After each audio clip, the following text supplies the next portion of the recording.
Good Sunday morning, and how are you all doing? Hey, welcome to Living with Victory, and this is a show all about dancing in the rain. And if you'd like to listen online, we are streaming the show at www.wptlradio.net and just click on live listening. Also, I'd love your feedback, and what you'd like and what you don't like about the show. That's fine with me.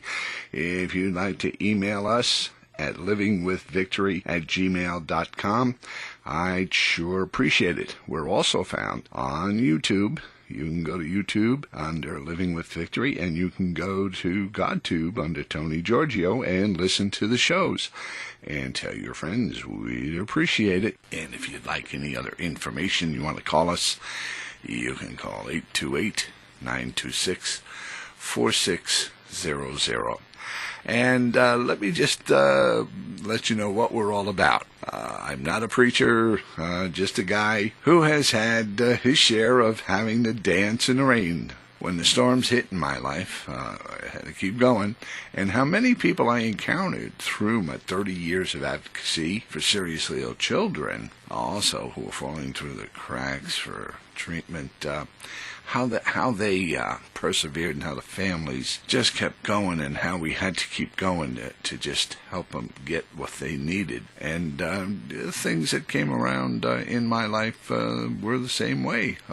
Just had to keep going, keep doing what we were doing. I guess the whole point is here that the storms aren't going to stop. They're just not. They keep coming. This is the way life is. Things happen. But if you let them win and you just walk away and say, I give up, well, and that's not a good thing, because through it all, you do have to persevere. You have to dance in that rain. And I want to continue. Last week, we had a story about a little girl. At the time, she was 5 years old, and she had gone to Boston from Florida to get treatment, and they locked her out because she didn't have the Medicaid, and she didn't have money. She didn't have everything expired, and the bureaucracy went crazy, and how we stepped in and got that done. I wanted to continue on with that because I wanted to really reinforce what perseverance is all about. Perseverance in dancing in the rain. This is a very important point on life issues, and these are really life and death issues. So I'm going to continue with this one here, and it's called a Flight for Life. Comes with a price to pay. Same little girl, almost 10 years later.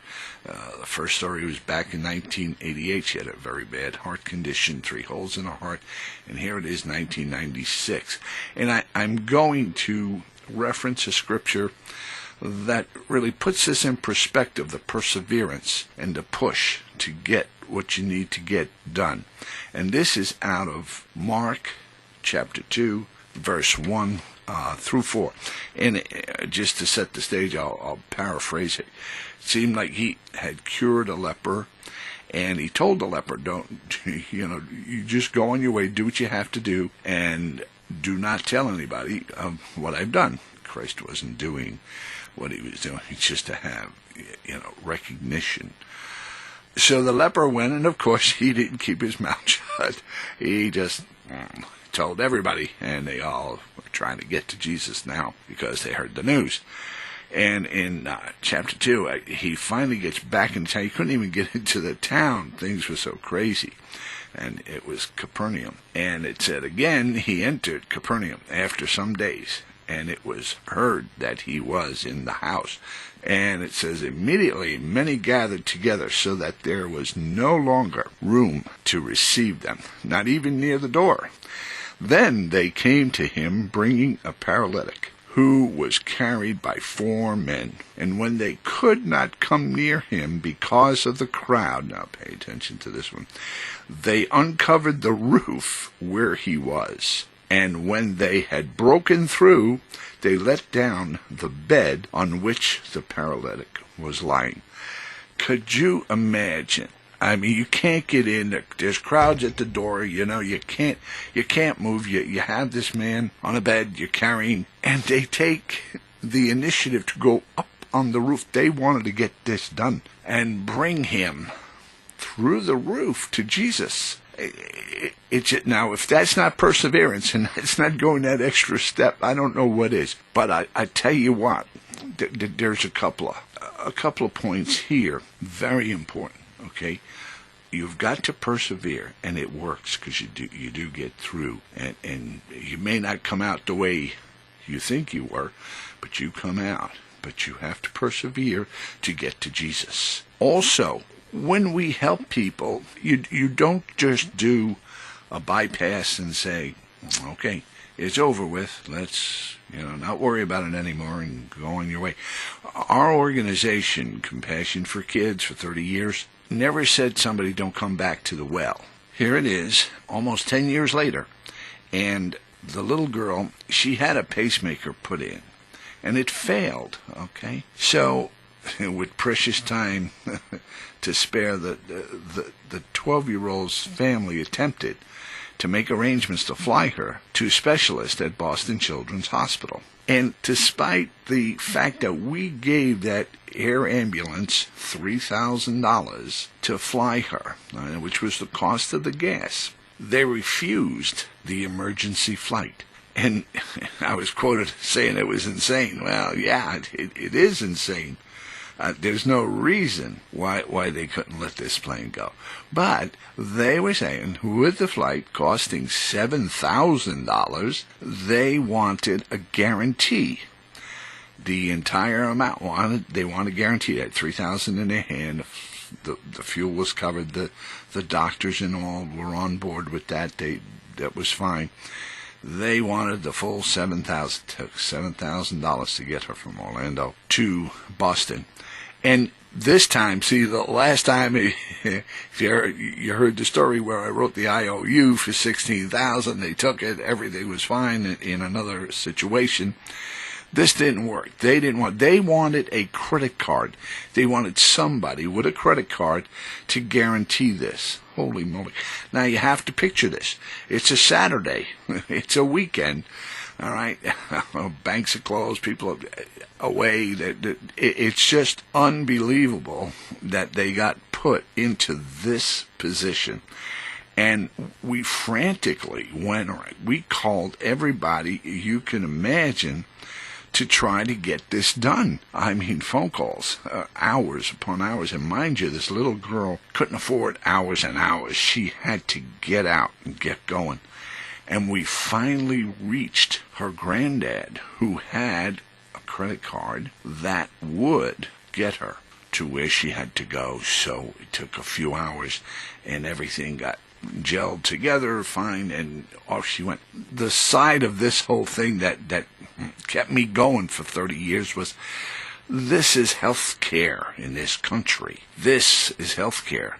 Still goes on today. Don't kid yourself. Okay? You don't have the money. You don't have the insurance. These are specialized hospitals. Understand.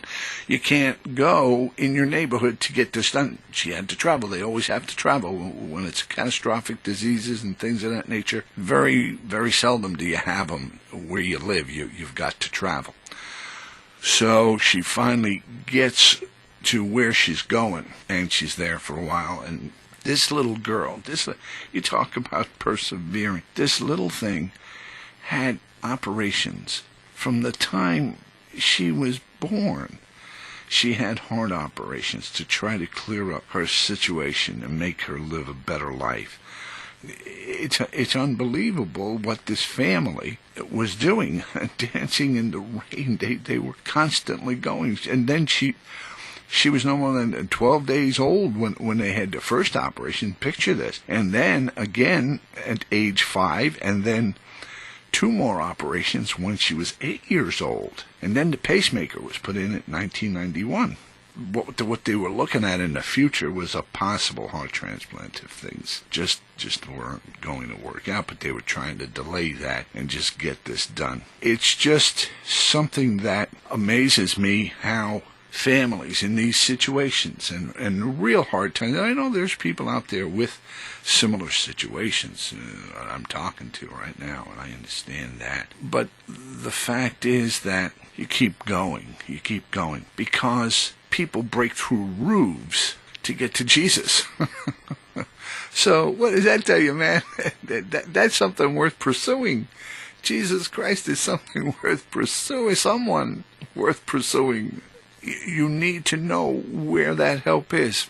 And the other thing is, don't give up. You don't give up. You do. You keep going. And if we had stepped away from this family and said, we're not going to bother, we've already done that. We don't have the money. I gave all the money I could. That was it.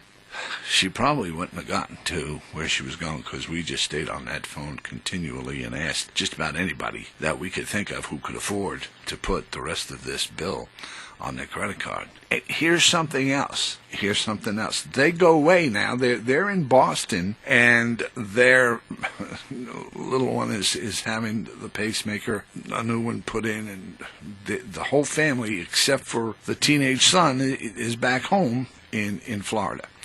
And we've had some torrential rains, okay? Well, the roof gives way with the water and floods the place. I mean, the entire house. And this poor kid, he don't know what to do. He's by himself. He's calling Boston. Hey, Mom, Dad, we got a problem here, you know. So finally somebody calls Tony Giorgio and says, we got a problem. I say, well, wait a minute. So I had some friends at a local country station in Orlando, K92, that really were supportive, and we were always on there if we needed help or whatever they could do, they did. Well, I'll tell you what, when I called, I got the station, and I talked to one of the guys, and I said, listen, this is what's happening. Well, they immediately put a call out to everybody they knew, then ended up on the air with the situation. Then I thought, well, what about, one of the big guys like Home Depot, and they did a lot of stuff.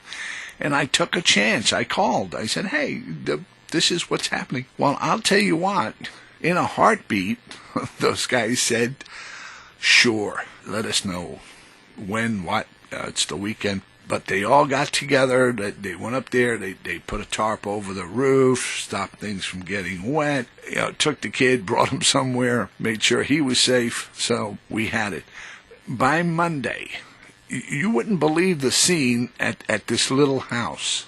People coming in their trucks with supplies and wood and you name it, because the inside of the house and that roof had to be redone, rebuilt, And it amazed me at the blessings that are always poured out in my life, because seeing what people do, how wonderful God is to bring this all together, to let it happen. They tore up the carpets, they tore everything out, they started repairing the roof. These people weren't getting paid. In fact, the on-air personalities, everybody that I knew at that station was there with a hammer, whether they knew how to use one or not. And then somebody came in who was listening in just to come and look, see what was going on, and noticed that, the appliances are ratty and old and falling apart. He went out and he bought this family all new appliances, dishwasher, washer and dryer, you name it. The generosity of people is amazing, what's out there, what God produces. And this is how it has to be. Life isn't about waiting for that storm to pass. It is about learning to dance in that rain. It's called perseverance, and it's in the Bible. Ephesians has it. Romans has it. Persevere. Christ is telling you must persevere. You may not always get exactly what you think you want, but you'll get what God has for you, and that will be good. And also, remember that if you feed your faith, your doubts will starve to death. So remember that. And next week, we will have another story. This time, we will dispel the myth that you can't fight City Hall. And until next week, folks, remember, listen in, and we'll show you how to fight City Hall. But until that time, God bless America, and we'll be dancing in the rain until then, okay? You have a great week. God is your umbrella. Remember that. This is Tony Giorgio. You have a blessed day.